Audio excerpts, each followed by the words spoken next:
take either a belt that has no stretch to it or like a ratchet strap, or one of the heaviest bands of the, like Rogue is the famous brand, but this is some off-brand from Amazon. But you want it to just barely have any stretch to it. So you don't want the really stretchy bands that you use for exercise typically. So then you have your ball in your socket. You want the band to go right over the ball portion of the shoulder. So it'll come just like so. And then you're gonna come at about a 90-degree angle. And you're gonna keep this all in one plane.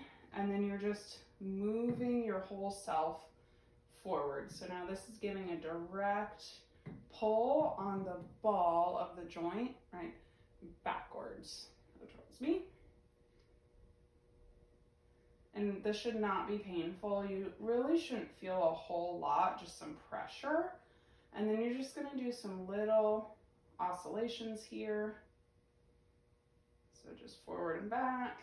And you can rest this arm on, like if this box was taller, I could rest my arm on the box too, just to help relax a little bit more, or holding it up is fine. Once you've oscillated for about 30 seconds, you can kind of take a break, shake it out. And then we're gonna come here, and we're gonna play with some external rotation.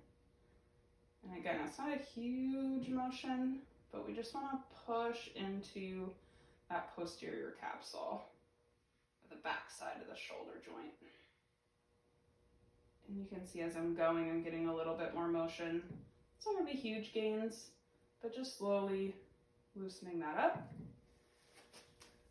And you can shake it out.